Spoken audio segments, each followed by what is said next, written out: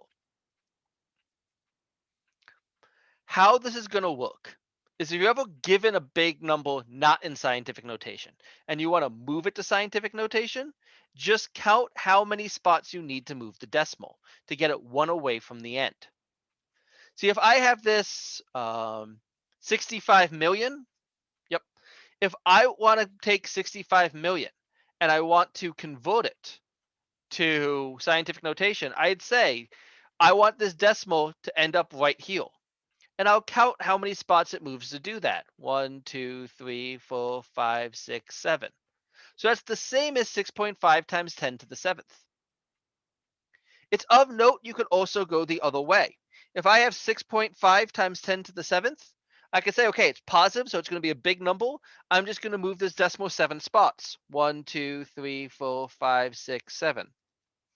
And fill in my zeros. Get that 65 million.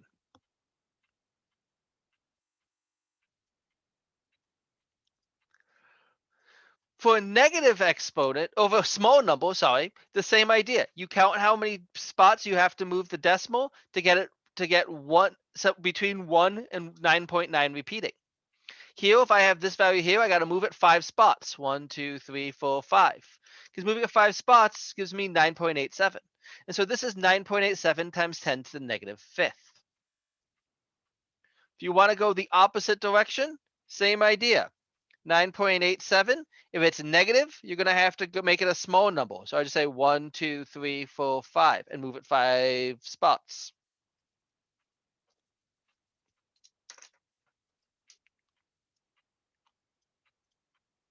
Make sense? Yeah. Now it is Yep. of note, when doing in a calculator, a lot of calculators will have a button. Mine will be a different spot than probably all yours with an EE. Depending on your calculator, I can tell you what it is. A lot of time you have to hit second something to get to this EE. If you ever see an EE, that's a shorthand for it.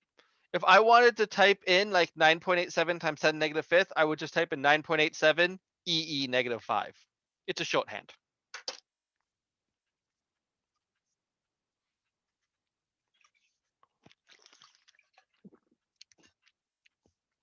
So, giving the example.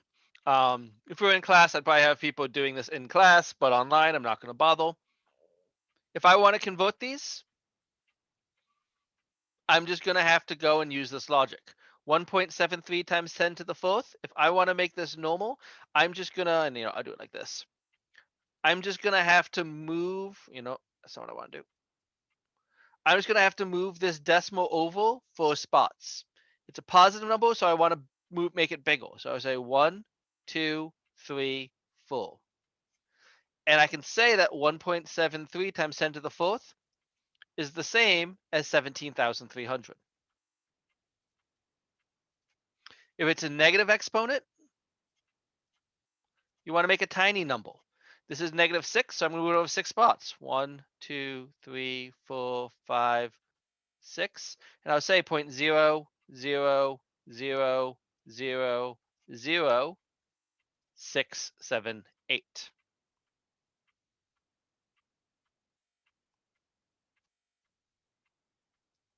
Okay. Now, most computers, be it if you're using Excel or Vanco Hall, aka your homework, uses something called an E notation. What it is they'll use the letter E to represent scientific notation. That once again corresponds to that EE number on the calculator. If you're typing a number in your homework and you want it in scientific notation, you can just use the number E to represent times 10 to the. 6.02 times 10 to the 23rd, that's just 6.02 E23. 1.6 times 10 negative 18, that's just 1.6 E negative 18. Do not include the caret. Like, don't go, what can I say? 1.6 E to the negative 18. That's going to mess it up. It's just E negative 18.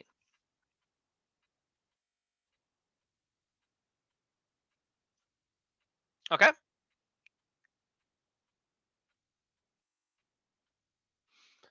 Okay. Now, as I said, this chapter is going to be all over the place with horrible segues because it's just covering a lot of information to make sure we're on the same page before we start the actual science. So, another complete jump in topics with seemingly no reason. If we were in Delhi, which I don't know how many of you are, I'm not, but I'm pretending I am for this because I'm in Oneonta, I can say from Delhi it is 20 to Oneonta. Now, if I say that, that's actually pretty meaningless. Maybe I mean it takes 20 minutes. Maybe I mean it takes 20 miles. Maybe I mean 20 kilometers. Maybe I mean 20 light years, and Oneonta is a distant star. As is, if you don't know better, that is a meaningless statement that can't help you. For those of you in applied tech, which was a good portion of you, if you're given blueprints of something and there's no units on it, it's going to be pretty meaningless when you go to make something.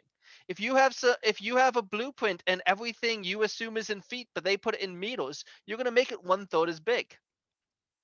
There's an older movie called Spinal Tap where they're supposed to make something on a foot scale and they make it on an inch scale that has some pretty hilarious connotations. Whenever you put a number, you must make sure you include your units, where your units will tell you what the number actually means. A number without units is meaningless. And in this class, we are going to use what is called SI units. SI is short for Système International, which is short for Le Système International de Units, which seems like someone who doesn't know how to speak French pretending they do to say International System of Units, but that is legitimately in French International System of Units. We will in this class always work in SI units. SI units means all length will be measured in meters, where this right here is a meter long. Kind of hard to tell in scale since you're looking at a video and not real person, but meter scale. All mass will be measured in kilograms, and all time will be measured in seconds. And there's a few other units we'll go throughout. If you ever have something that is not in an SI unit, you must make sure you convert it to SI units. Now, this always leads to the question of, but why? We're in America, so meh, American units. And I'm going to say, fuck that noise, you're making your life harder. You see, we're going to use metric for 3 major reasons. The one is that it's actually easier. Metric unit conversions are easy. We're going to talk about metric unit conversions in a little bit, but the general idea is that this meter is made up of 10 decimeters. Each of these decimeters, oops, I'm upside down. Each of these decimeters is made up of 10 centimeters. Each of these centimeters is made up by 10 millimeters. It makes it nice and simple. As opposed to there is 12 inches in a foot, 3 feet in a yard. I have no idea how many yards in a mile. Everything's a factor of 10. The other, and probably more important for this class, is that all scientific equations and constants assume metric. Next chapter, I'm going to introduce the acceleration due to gravity, which is 9.81 meters per second squared. That value is in meters per second squared. It assumes you're using meters. If you're not using meters, you'll get wrong answers. And the last is a map I'm going to show in a second. Science is an international endeavor. When I used to do research, I had colleagues in Hong Kong, in England, and a few, mostly in Taiwan. How did I forget where?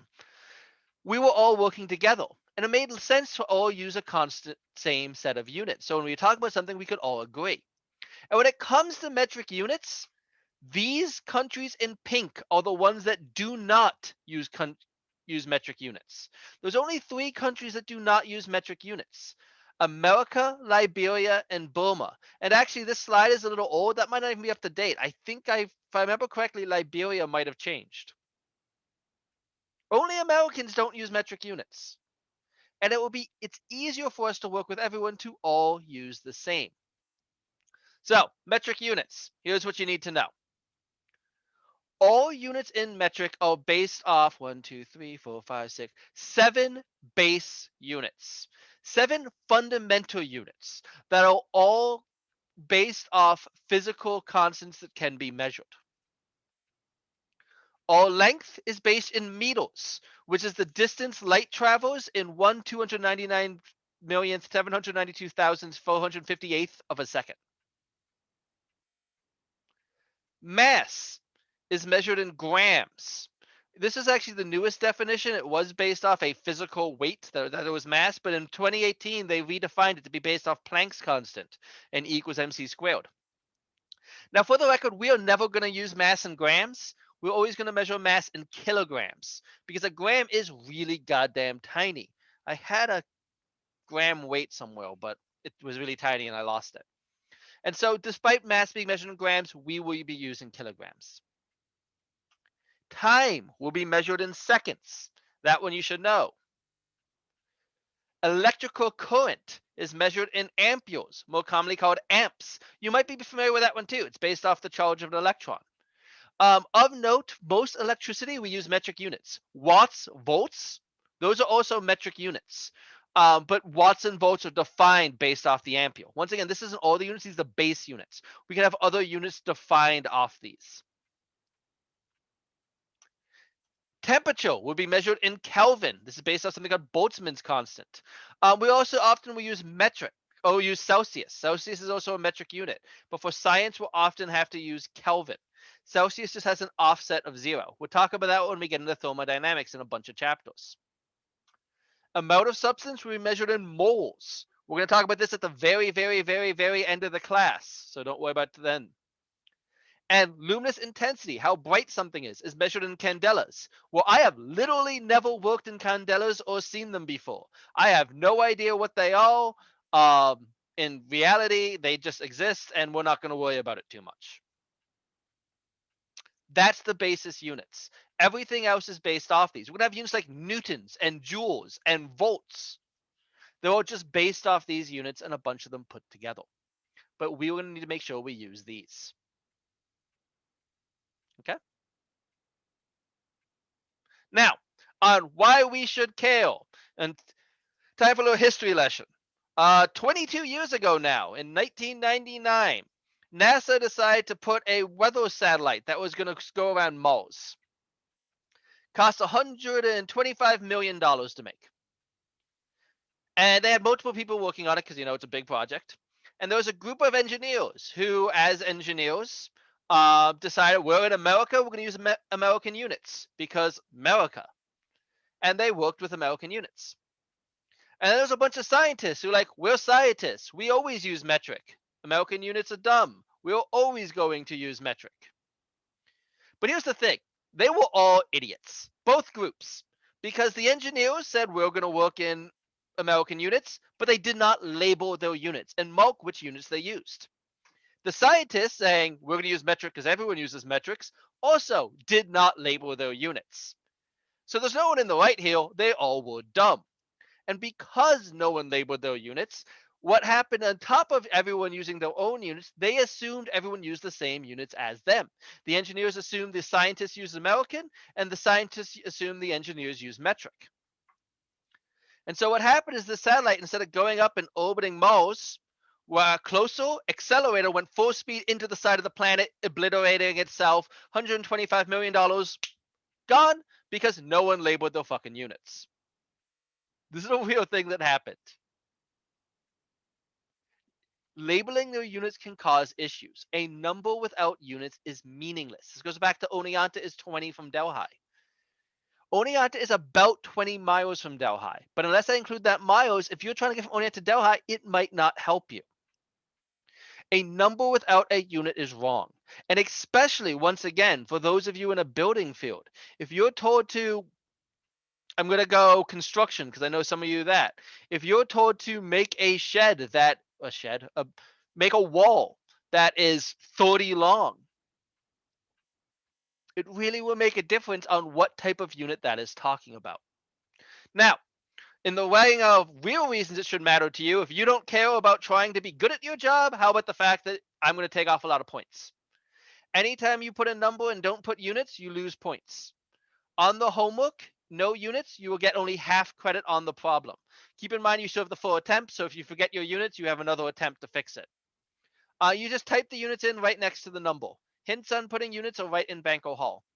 Of note, if you put a number and your number is correct and your units are wrong or missing, the GIF will show up. If you ever get the GIF or the meme, that means your value of the number is wrong. If you do not get a GIF or meme, the value is wrong. And maybe the units also. But if you get a GIF or meme, the value is correct. You just need to fix your units. Questions there? Okay. Now, as I said, some units are mixtures of them. For example, area is measured in meters squared. It's just meters squared. Volume is measured in meters cubed. Speed, you're used to miles per hour, but in metric, we can use meters per second. Density, the amount of area something takes up. Oh, sorry. It was just some units are mixtures of them. Usually, if you want to find the units for something complicated, you match the equation. What I mean is density, the amount of matter something takes up. The equation for density is mass over volume. The unit for mass is kilograms. The unit for volume is meters cubed. And therefore, the units of density is kilograms per meters cubed.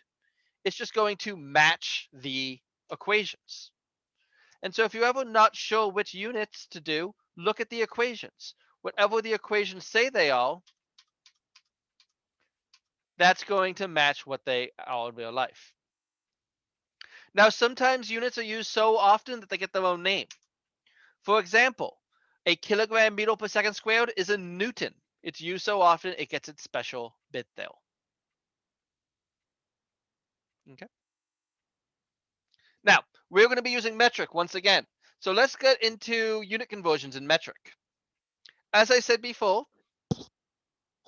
unit conversions in metric are easier than that in American units. And the reason why is there's these prefixes. All metric units use these set prefixes, where it's just a factor of 10.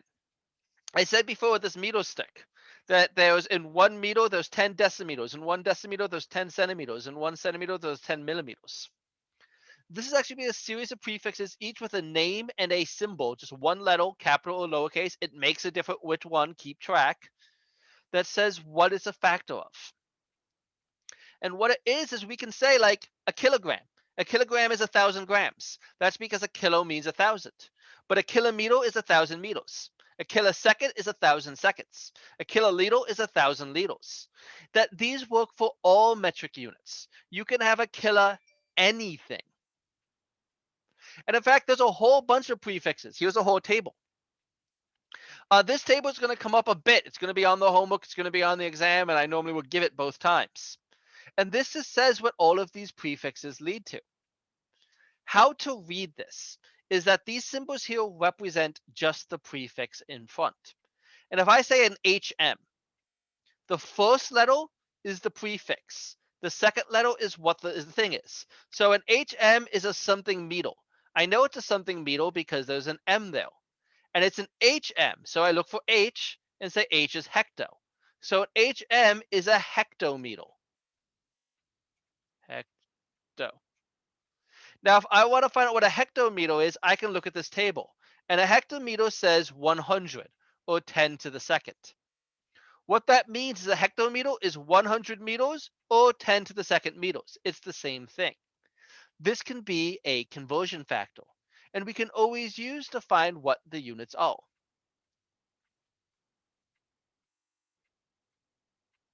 To give it another example, if I say we have a capital PL, if you want to know what that is, well, L is liter. So a capital PL will be a something liter. Capital P, well, lowercase p is pico, but no, we don't have that. We have a capital P. That's a peta. And so I can say a PL, capital P, is a petaliter. And if I want to know how many liters are in a petaliter, there is 10 to the 15th liters in a petaliter. That's what this says. Good so far?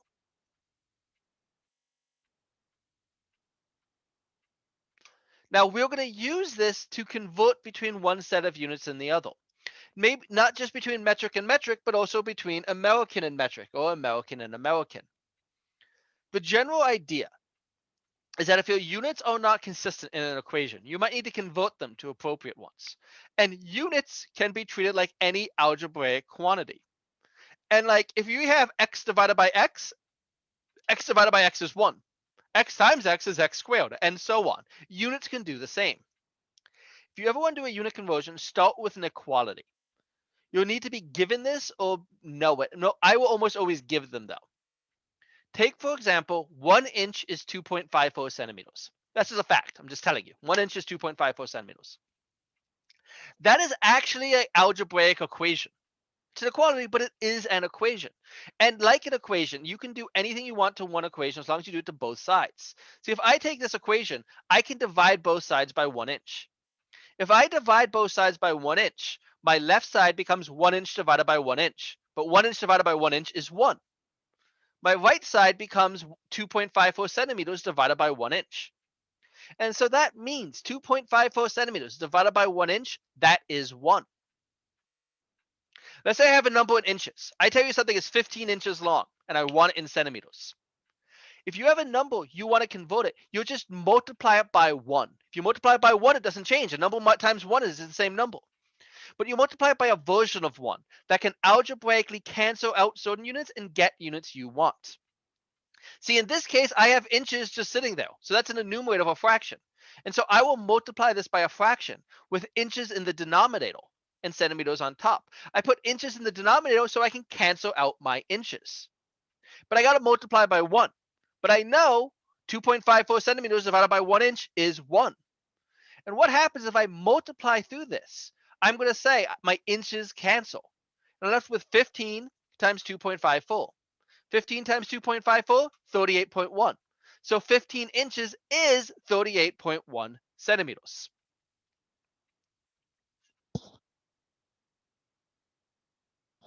Okay? Now, if you only deal with metric, this will stay easy. If I want to convert 34 meters to kilometers, what I can say is, okay, I need a conversion factor. My conversion factor is right here on this table. 1 kilometer is 1,000 meters. So if I want to convert 34 meters to kilometers, I would say I'll start with my number, 34 meters. Start with whatever I give you. Always start with what you're given. I'm given 34 meters, 34 meters. I'm going to multiply this by 1. A version of 1 that cancels out meters to get kilometers, where 1 kilometer is 1,000 meters. And so my conversion will be 34 times 1 divided by 1,000.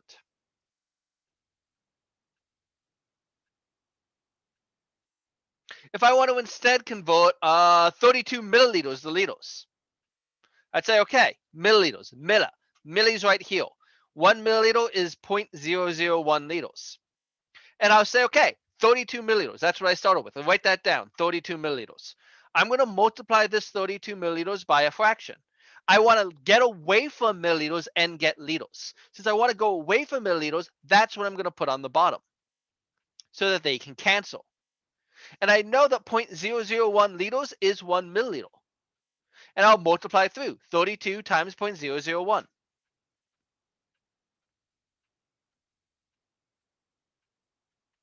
Okay? Now, if you're going between metric and metric, it's just going to always be a factor of 10. Makes it easy for using your calculator, right? Like you don't, if you have to do 34 divided by 1,000, you can figure out it's 0.034 just like counting digits. If you're doing metric and a different set of units, such as metric to English, you need to know what the conversion factor is. I will always give them. This slide literally only exists in case you ever want it for your own. You'll never have to know these, memorize them, or have them written down. I will give them every time. But there is, if it's something else, you're going to have to use another version. And so let me do an example with units that are not metric. And I'm going to talk about another thing that happened that I think is hilarious. There once was a man named Oliver Smoot. He was a real person. He existed. And he was pledging a fraternity at MIT in 1958. And oh, I forgot to bring, I have a whole thing I brought up, I can bring up to show this on the doc cam, and I forgot to bring it. And at MIT, there was a bridge called Harvard Bridge. It connects the MIT campus to the Harvard campus. And what they did is the fraternity decided as a hazing ritual that Oliver Smoot had to measure the length of Harvard Bridge. And how they did that is they had him lay down in the road at one end, and then they marked where his head was. And then get up, walk over, lay back down with his feet where his head was, and mark where his head was. And then get up and lay down and do it over and over and over again until they measure the length of the bridge. And what they found is that the length of the bridge was 644 smoots, a forearm, and an eel long. In fact, the same fraternity remulks the road every year. That picture in the corner is actually a picture of Harvard Bridge. It is remulked. So, Harvard Bridge is 364.4 smoots long. Oliver Smoot was at the time 1.7 meters tall. How long is the bridge in meters? It's just a unit conversion. See, what I can say is that one smoot is 1.74 meters. And the length of the bridge is 364.4 smoots long. And so I'm going to multiply by a conversion factor. I want to cancel out smoots and I want to get meters. But I know that one smoot is 1.7 meters. The smoots are going to go in the bottom so they can cancel. And so it would just be 364.4 times 1.7. Fun side note on this, Google does recognize smoots as a unit, but also Oliver Smoot eventually got the job of, I forget what it was actually called, but there was like a person in the government who's officially in charge of weights and measures, and he did get that job. And when he got that job, he actually made the smoot an official unit. So a smoot is an official American unit. Any questions?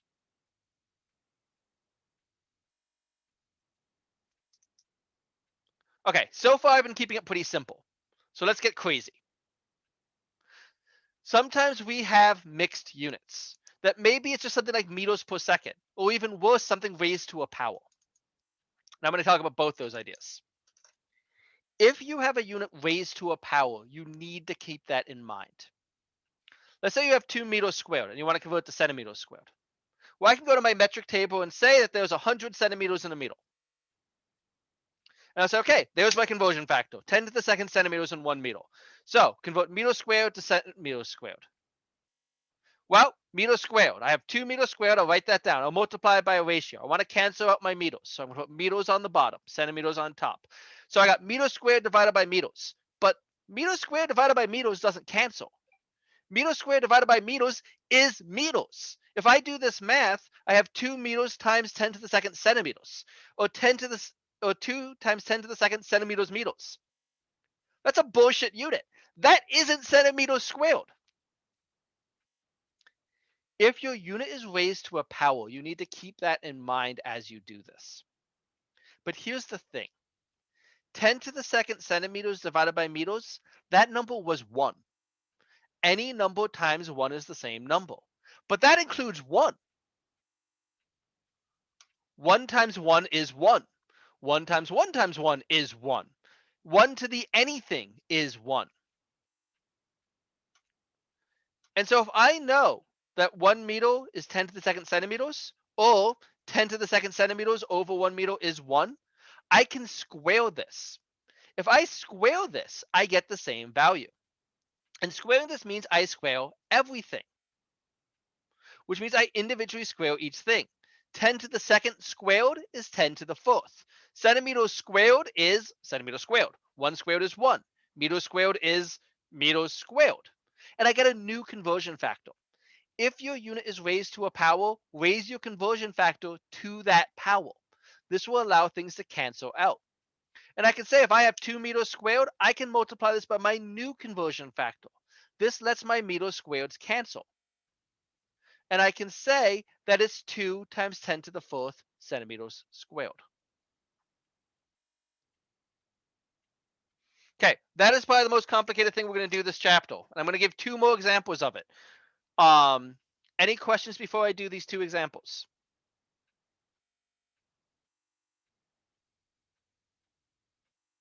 Okay, guess not. Once again, feel free to ask questions to interrupt as needed. Your homework has a lot of these. So, let's do centimeters cubed. So, automobile engine has a volume of 498 centimeters cubed in each cylinder. What's that in cubic inches? Well, 1 inch is 2.54 centimeters.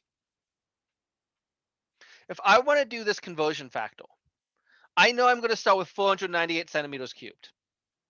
And if I'm going to start 498 centimeters cubed, I want to multiply by something to cancel out centimeters cubed and get inches. But I didn't give the conversion between inch cubed and centimeters cubed. I gave the conversion between centimeters and inches. But the thing is, I want to get rid of centimeters. I want to get inches. So I'm going to take this equality and divide both sides by centimeters and say that 1 is 1 inch divided by 2.54 centimeters.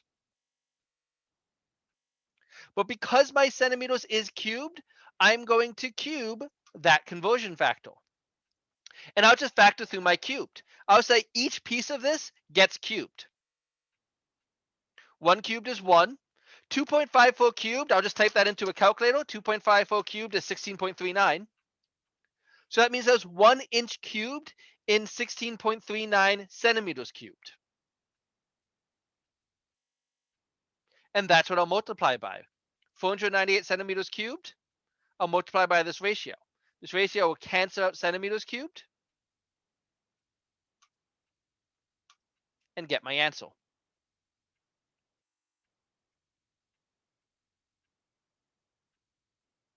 Okay? Questions? Yeah. How do you get 2.54? You would have to know that fact. Okay. So that I would give you, like 1 inch is 2.54 centimeters. You would need to know that equality.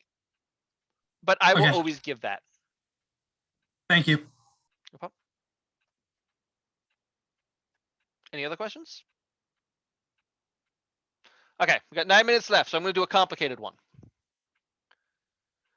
As we're going to learn next chapter, the acceleration due to gravity is 9.8 meters per second squared. It's actually 9.806, so we normally use 9.81.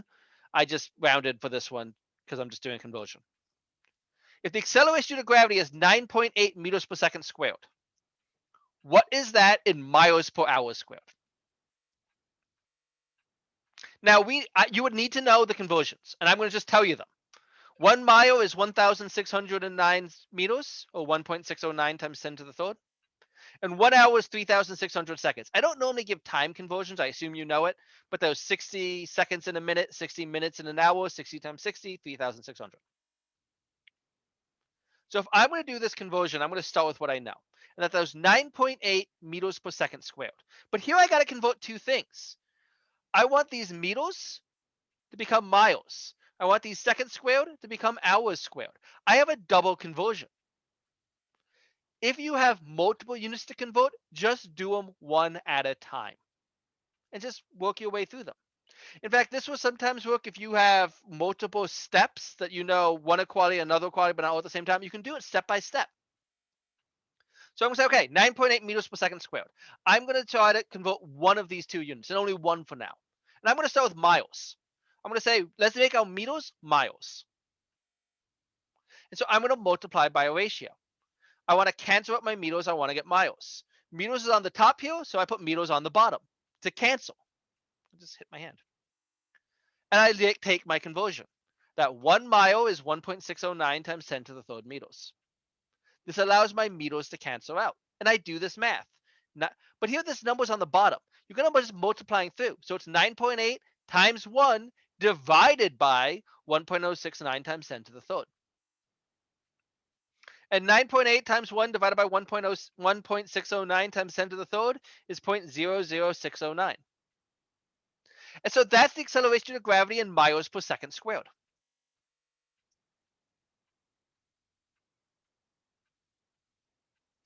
Now, I don't want miles per second squared. I want miles per hour squared. So now I do the next step. Where in the next step, I need to cancel out my second squared to get hours squared. Now a note here. Every other time the unit we were trying to get rid of, I put in the denominator, in the bottom of the fraction. But here, second squared is in the denominator. If I want to cancel this out, I need to multiply by second squared to cancel. If the unit you want to get rid of is in the bottom of the fraction, put that unit's in the conversion factor in the top so they cancel. And so I want to multiply by second squared and divide by hours squared. But I don't know how many seconds squared are in an hour squared. I know how many seconds are in an hour. That there's 3,600 seconds in 1 hour. But that would be my conversion factor. But it's not really my conversion factor because that squared is my conversion factor. And I'll square that out. Now, 3,600 squared, I'm just going to tell you, is 1.296 times 10 to the 7th. If you don't believe me, you can do the math.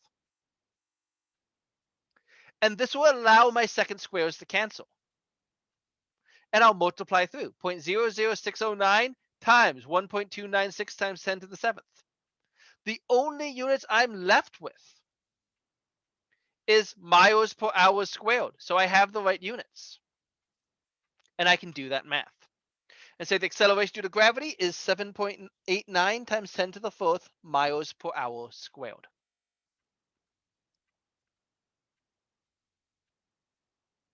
Questions?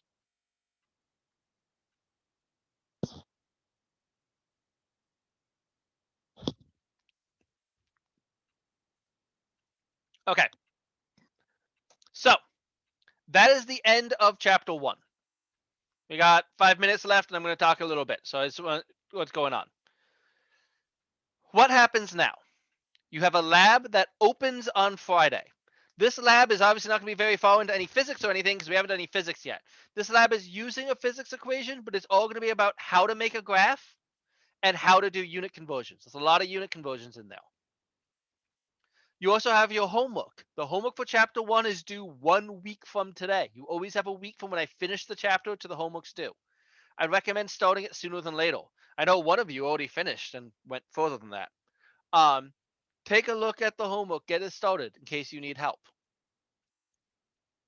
But other than that, that's chapter 1. So yeah, I guess unless there's any questions, bye.